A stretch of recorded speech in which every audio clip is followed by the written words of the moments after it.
नमस्कार साथियों, मैं ब्रिजलाला रोहन, एक युवा कवि, वक्ता, लेखक, विश्लेषक, विचारक। तो मैं आज प्रस्तुत हूँ राहुल कुमार, जो कि भारतीय प्रशासनिक सेवक हैं 2011 बैच के गांधी विवेचन को लेकर। इसका शीर्षक है सोशल मीडिया के दौर में गांधी विवेचन।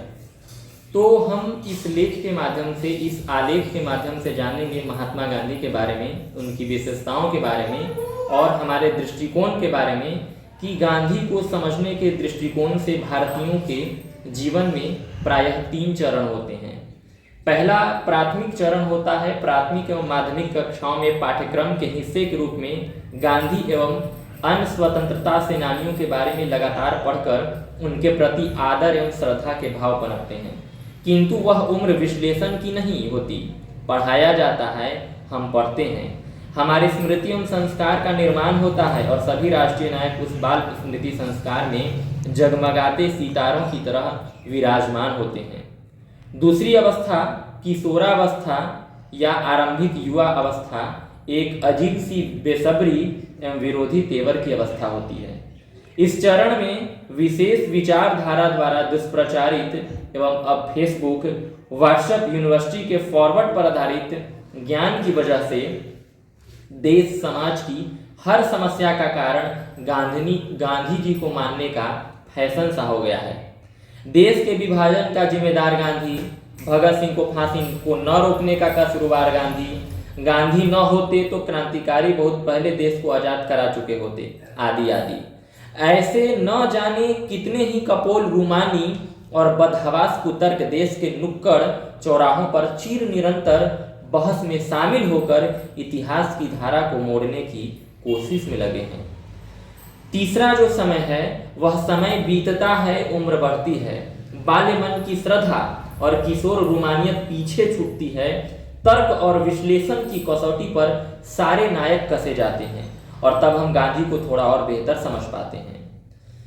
तब हम समझ पाते हैं कि वह अपने समकालीन कुछ शानदार व्यक्तित्व वाले नायकों की तुलना में साधारण होने के बावजूद कैसे वह सबसे असाधारण है। हम तटस्थ होकर उनका मूल्यांकन करते हैं और समझ पाते हैं कि देश काल के विभेद के बावजूद आखिर क्यों नेल्सन मंडेला से लेकर मार्टिन लूथर किंग जूनियर तक एवं अल्बर्ट आइंस्टीन से लेकर बराक ओबामा तक गांधीवाद में ही प्रेरणा को ढूंढते हैं, गांधीवाद में ही प्रेरणा ढूंढते हैं। हम भक्ति के चश्मे से नहीं देखते, फिर भी उनकी कमियों और तथाकथित ऐतिहासिक भूलों को वर्तमान के मापदंडों से नहीं बल्कि तत्कालिक परिस्थितियों के बरक्स निर्णयों को संपूर्णता में समझने की कोशिश करते हैं। दुर्भाग्य से हम भारतीयों में से अधिकांश के जीवन में तीसरा चरण नहीं आता, यानी वैसा चरण जिस चरण में गांधी जी को हम गहराई से, उनके अंतर्मन से समझ पाए, वैसा चरण नहीं आ पाता। गांधी को पढ़ा जाना चाहिए, अधिक से अधिक उन पर विमर्श हो, संवाद हो, उनकी आलोचना हो, उन पर प्रहार हो, उन्हें खारिज कीजिए, किंतु उन्हें पढ़कर व्हाट्सएप यूनिवर्सिटी के फॉरवर्ड के आधार पर नहीं। यह लिखना पड़ा क्योंकि गांधी जयंती हो या शहीद दिवस, ट्विटर पर गोडसे अमर है का ट्रेंड आजकल सामान्य बात हो गई है।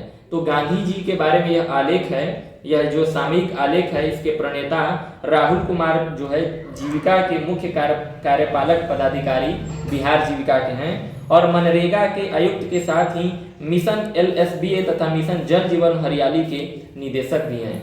तो ये प्रधान संपादक के विचार हैं। तो यह बिहार IAS एसोसिएशन प्रयास IAS की पत्रिका यानी त्रैमासिक पत्रिका जनवरी से मार्च 2023 की यह एक आलेख है। तो